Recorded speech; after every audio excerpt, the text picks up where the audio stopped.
قرآن مجید میں اللہ تعالیٰ فرماتے ہیں والفجر وليال عشر والشفع والوتر واللیل اذا یسر هل فی ذلک قسم لذی حجر. قسم ہے فجر کی اور 10 راتوں کی اور جفت اور طاق کی اور رات کی جب وہ چلتی ہے، یقیناً اس میں عقل والے کے لیے بڑی قسم ہے. 10 راتوں سے مراد ذوالحجہ کا پہلا عشرہ ہے، پہلے 10 دن ہیں جو انشاءاللہ کل سے شروع ہو جائیں گے. اور اگر مہینہ 30 کا ہوا تو پھر کب سے شروع ہو جائیں گے؟ پرسوں سے شروع ہو جائیں گے. ٹھیک ہے، یہ دنیا کے سب سے بہترین دن ہیں. رسول اللہ صلی اللہ علیہ وسلم نے فرمایا دنیا کے دنوں میں افضل ترین دن 10 دن یعنی عشرہ ذوالحجہ ہے. یعنی پورے سال میں سب سے زیادہ امپورٹنٹ ڈیز کون سے ہیں؟ ذوالحج کے پہلے 10 دن. لہٰذا ان 10 دنوں میں جب انسان کوئی بھی نیک عمل کرتا ہے تو وہ نیک عمل بھی اللہ تعالیٰ کو باقی دنوں میں کیے ہوئے نیک عمل سے زیادہ پسندیدہ ہے. عام دنوں میں ہم جو کچھ نیکیاں کرتے رہتے ہیں ان کا اجر و ثواب بھی ملتا ہے، لیکن ان دنوں میں جب خاص طور پر کوئی اچھا عمل کرتا ہے تو اس کا اجر و ثواب کئی گنا زیادہ بڑھ جاتا ہے. رسول اللہ صلی اللہ علیہ وسلم نے فرمایا اللہ کو کوئی نیک عمل کسی دن میں اس قدر پسندیدہ نہیں جتنا کہ ان دنوں میں پسندیدہ ہے، یعنی عشرہ ذوالحجہ. صحابہ نے عرض کیا اے اللہ کے رسول کیا جہاد فی سبیل اللہ بھی نہیں؟ آپ نے فرمایا نہیں، جہاد فی سبیل اللہ بھی نہیں مگر جو شخص اپنی جان اور مال لے کر نکلا ہو پھر کچھ واپس نہ لایا ہو. یعنی جان بھی جائے، اس کی شہید ہو جائے، اور اس کا جو گھوڑا ہے وہ بھی مارا جائے، اور اس کا جو اسلحہ ہے وہ بھی چلا جائے، یعنی کچھ بھی واپس نہیں آیا، سب کچھ اللہ کی راہ میں چلا گیا. اس کا عمل بہرحال سب سے زیادہ پسندیدہ ہے یا سب سے زیادہ آگے ہے. ورنہ باقی جتنے بھی لوگ جو کچھ بھی نیک کام کر رہے ہیں سال بھر میں، ان سب سے افضل ہے وہ کام جو ان 10 دنوں میں ہم کریں گے انشاءاللہ.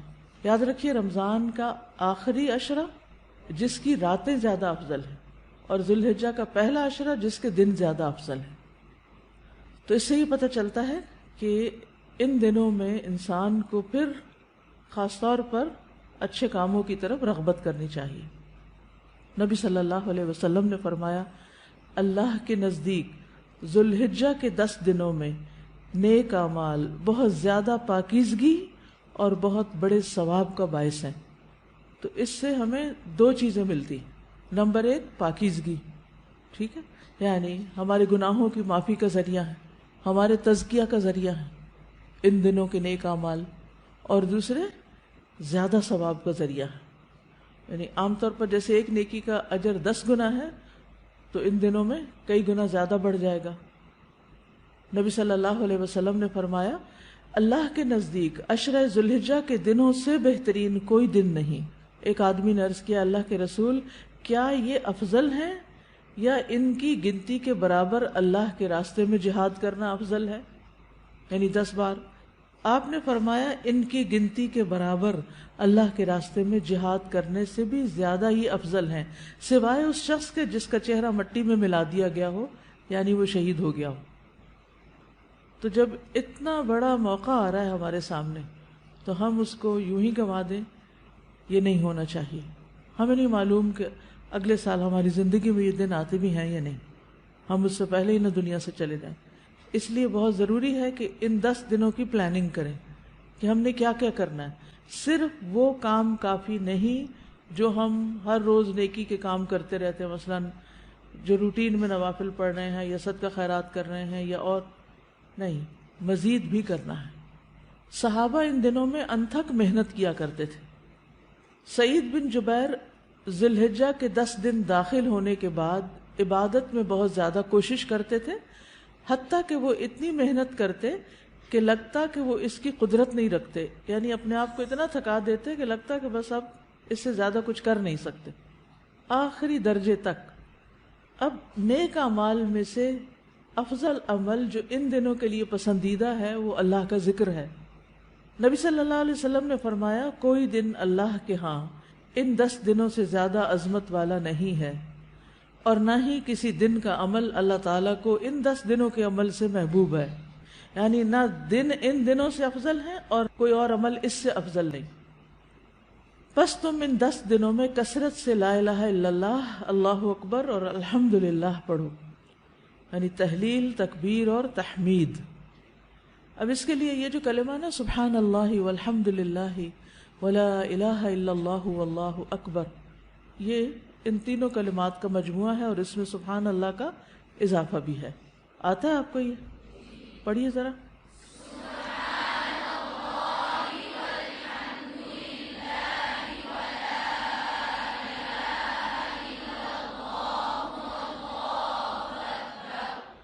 ٹھیک ہے. اسی طرح اللہ اکبر لا الہ الا اللہ واللہ اکبر وللہ الحمد. ٹھیک ہے. اس میں بھی تینوں چیزیں آ جاتی، الحمد بھی آ جاتی ہے، اللہ کی حمد بھی آ جاتی ہے، اور لا الہ الا اللہ اور اللہ اکبر بھی آ جاتا ہے. صحابہ کرام جو تھے ان میں سے ابن عمر اور ابو ہریرہ رضی اللہ عنہما ان 10 دنوں میں بازار کی طرف نکل جاتے اور دونوں تکبیرات پڑھتے، یعنی مل کے بھی پڑھتے. لوگ ان کی تکبیر سن کر تکبیر کہتے، یعنی یہ پڑھتے تو جو سنتا تو وہ بھی کہنا شروع کر دیتا. تو لوگ ان کی تکبیر سنتے کا کیا مطلب ہے کہ یہ تکبیرات اونچی آواز سے پڑھ رہے ہوتے تھے. آپ دیکھیں گھروں میں اکثر لوگ گنگناتے رہتے ہیں یا کچھ، تو گھروں میں بھی تکبیرات اونچی آواز سے پڑھیے، چلتے پھرتے اونچی آواز سے پڑھیے تاکہ دوسروں کو یاد آ جائے. اونچی آواز سے پڑھنے کا مقصد اصل میں کیا ہے؟ یاد دہانی، کہ دوسرے لوگ بھی پڑھنا شروع کر دیں. بچوں سے پڑھوائیے. اسی طرح کلاس روم میں جیسے صبح آئے ہیں آپ، کلاس شروع ہونے سے پہلے تکبیرات پڑھ لیجئے، پھر ہر کلاس ختم ہونے کے بعد اس سے پہلے تو وہ لگا دی جاتی ہیں، تو ہم کہتے ہیں تکبیرات لگا دیں. تو اب آپ سے ریکویسٹ ہے کہ تکبیرات پڑھیں، لگا نہیں دیں بلکہ پڑھیں، خود پڑھیں. ٹھیک ہے. سننے سے بھی ریمائنڈر ہوتا ہے لیکن خود پڑھنا بھی ضروری ہے، تو خود پڑھیں. تو آپ سب لوگ اس کی پابندی کریں گے. اگر ٹیچر بھول جائے تو آپ یاد کرا دیں گے. اگر ساری کلاس میں سے صرف ایک کو بھی یاد آ جائے تو اونچا پڑھنا شروع کر دے، باقی لوگ اس کو سن کے پڑھ لیں گے. 1 دفعہ 2 دفعہ 3 دفعہ جتنا بھی سہولت ہو، لیکن پڑھیں. پھر اسی طرح محمد بن علی جو تھے، ان صحیح بخاری میں آتا ہے کہ وہ نفل نمازوں کے بعد بھی تکبیر کہتے تھے. یعنی نفل نماز پڑھ کے، جیسے تہجد کے پڑھے یا چاشت اشراق کے پڑھے یا پھر اس کے علاوہ، تو وہ نفل پڑھ کے بھی تکبیر پڑھتے تھے. اسی طرح عورتیں بھی تکبیرات پڑھتی تھی. عمر رضی اللہ عنہ منا میں اپنے خیمے کے اندر تکبیر کہتے تو مسجد میں موجود لوگ اسے سنتے اور تکبیر کہتے، اور بازار والے تکبیر کہتے، یہاں تک کہ سارا منا تکبیرات سے گونج اٹھتا. کتنا بڑا علاقہ ہے منا کا، سارا منا تکبیرات سے گونج اٹھتا. اب تو خیر سپیکرز ہیں، اس وقت لوگوں کی اپنی آوازوں سے سارا منا گونج اٹھتا. ابن عمر منا کے ان دنوں میں نمازوں کے بعد بستر پر، راستے میں اور دن کے تمام ہی حصوں میں تکبیر کہتے، یعنی وہ ہر موقع پہ کہتے. انہوں نے صرف نفل کے لیے خاص نہیں کیا تھا، یہ صرف بازار کے لیے نہیں بلکہ بستر پہ بھی کہتے اور راستے میں بھی اور خیمے میں بھی اور ہر جگہ. میمونہ رضی اللہ عنہا یوم النحر 10 ذو الحجہ میں تکبیر کہتی، اور عورتیں ابان بن عثمان اور عمر بن عبدالعزیز کے پیچھے مسجد میں مردوں کے ساتھ تکبیر کہا کرتی تھی. یعنی مسجد میں مرد حضرات بھی تکبیر پڑھ رہے ہوتے تھے اور پیچھے عورتیں بھی مل کے پڑھ رہی ہوتی تھی. تو اس سے یہ پتہ چلتا ہے کہ تکبیرات اونچی آواز میں پڑھنی چاہیے تاکہ دوسروں کو بھی یاد دہانی ہو جائے.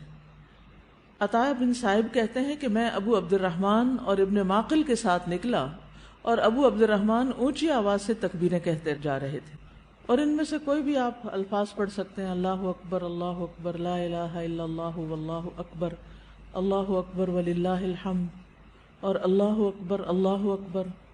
اکبر وللہ الحمد، اللہ اکبر. اسی طرح اللہ اکبر کبیرہ، اللہ اکبر و اجل، اللہ اکبر وللہ الحمد. پھر اللہ اکبر کبیرہ، تو اللہ اکبر کبیرہ والحمد للہ کثیرہ وسبحان اللہ بکرۃ واصیلا بھی آپ پڑھ سکتے ہیں. ٹھیک ہے. آخر میں اللہم اغفر لی بھی کہہ سکتے ہیں. دوسرا اہم کام جو ان دنوں میں کرنے کا ہے وہ 9 ذی الحجہ کا روزہ ہے. اس روزے کی خاص فضیلت ہے. جس سے انسان کے گناہ معاف ہوتے ہیں، اور یہ دن 1 سال گزرے ہوئے اور 1 سال آنے والے گناہوں کا کفارہ بنتا ہے۔ لیکن اس کے علاوہ بھی آپ باقی دنوں میں روزے رکھ سکتے ہیں، خاص طور پر جن کے رمضان کے روزے رہتے ہوں وہ ان دنوں میں قضا کر لیں، جو شوال میں نہیں کر سکے، ذوالقعدہ میں نہیں کر سکے، اب ذوالحجہ میں کر لیں، اجر کا اجر ہے اور اپنے فرض کی ادائیگی بھی ہو جائے گی۔ شوال کے روزے تو الگ الگ رکھنے پڑتے ہیں، لیکن یہ آپ ملا کے بھی رکھ سکتے ہیں، کیونکہ ان پہلے 8 دنوں کے روزے کو مخصوص نہیں ہے، یہ ہم نفلی روزے ثواب کی خاطر رکھتے ہیں، لیکن اگر قضا رکھ لیں تو بہت اچھا ہے۔ پھر اسی طرح یہ دن حاجیوں اور غیر حاجیوں کی معافی کا دن ہے۔ کون سا دن؟ 9 ذی الحج کا دن۔ صحیح ترغیب کی حدیث ہے، نبی صلی اللہ علیہ وسلم نے فرمایا، تمہارا دوپہر کے بعد عرفات میں کھڑے ہونا تو اللہ تعالیٰ آسمان دنیا پر نازل ہوتا ہے اور فرشتوں سے تم پر فخر کرتا ہے، فرماتا ہے کہ میرے بندے میرے پاس کھلے اور گہرے راستے سے پراگندہ حالت میں آئے ہیں، یعنی تھک تھکا کے آئے ہیں، جو میری رحمت و جنت کے امیدوار ہیں، بس اگر تمہارے گناہ ریت کے ذروں یا بارش کے قطروں یا سمندر کی جھاگ برابر بھی ہوں تو میں انہیں بخش دوں گا۔ میرے بندوں لوٹ جاؤ، تم بخشے بخشائے ہو، اور ان کی بھی مغفرت ہے جن کی تم نے سفارش کی۔ یعنی جو لوگ حج پہ گئے ہوئے ہیں، اگر وہ آپ کے لیے دعا کریں تو وہاں نہ صرف یہ کہ ان کی بخشش ہوگی بلکہ باقی لوگوں کی بھی بخشش ہوگی، اور خصوصاً آگ سے رہائی کا دن ہے۔ حضرت عائشہ کہتی ہے کہ رسول اللہ صلی اللہ علیہ وسلم نے فرمایا، اللہ سبحانہ و تعالی عرفہ کے دن سے زیادہ کسی دن اپنے بندوں کو دوزخ سے آزاد نہیں کرتا، اور اللہ اپنے بندوں کے قریب ہوتا ہے، پھر فرشتوں کے سامنے اپنے بندوں پر فخر فرماتے ہوئے فرماتا ہے کہ یہ سارے بندے کس ارادے سے آئے ہیں۔ حالانکہ اللہ تعالیٰ کو خود بھی پتہ ہے، لیکن اللہ تعالیٰ خوش ہو کے ایک طرح سے پوچھتے ہیں کہ یہ کیوں آئے ہیں۔ فرشتوں کی گواہی بھی شامل ہو جاتی ہے کہ یہ سب اللہ کی بخشش حاصل کرنے کے لیے آئے۔ اور پھر ساری فضیلتیں 9 ذی الحجہ پہ ختم نہیں ہو جاتی، بلکہ 10 ذی الحجہ جو ہے، جو عید کا دن ہے، وہ بھی بڑی فضیلت والا دن ہے، اور اس دن جو بہت اہم کام کیا جاتا ہے وہ کیا ہے؟ قربانی۔ تو مجھے امید ہے کہ آپ سب نے قربانیوں کا بندوبست کر لیا ہوگا۔ اگر ہر شخص الگ الگ نہیں کر سکتا تو مل کے بھی، اکٹھے ہو کے بھی قربانی کر سکتے، کیونکہ جان کا صدقہ تو کبھی بھی کیا جا سکتا ہے۔ تو عام دنوں میں کرنے کے بجائے ان دنوں میں انسان کر لے، ان دنوں میں پیسے جمع کرا لے، خاص طور پر غریبوں تک جو پہنچایا جاتا ہے گوشت، اس میں انسان اپنا حصہ ڈال لے، کہ کچھ لوگ محنت پہ لگے ہوئے ہیں، وہ دور دراز علاقوں میں قربانی کے جانور پہنچاتے ہیں، گوشت پہنچاتے ہیں، تو ہم خود تو وہاں تک پہنچ نہیں سکتے۔ اگر ہر شخص یہ کام کرنے لگے تو ناممکن ہے، کیونکہ جانوروں کی ٹرانسپورٹیشن یا خود ایون سفر کر کے وہاں جانا، یہ سب کچھ بڑی مشکل کام ہے۔ لیکن اگر اس کے لیے ہم پیسے جمع کروا دیں تو جو لوگ کر رہے ہیں وہ ہمارے حصے کا بھی کام کر دیں گے۔ تو مجھے امید ہے کہ آپ سب نے الہدا کا قربانی پروجیکٹ جو ہے اس کے بارے میں سن رکھا ہوگا۔ چلیے اب تک تکبیرات ذرا پڑھیے۔ اللہ اکبر کبیرہ،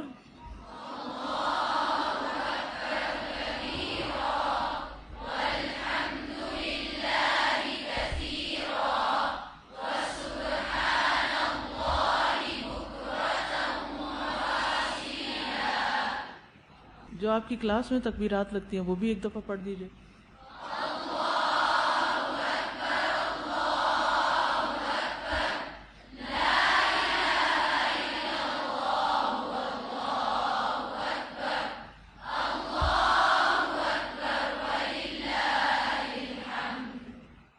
وآخر دعوانا ان الحمد للہ رب العالمین۔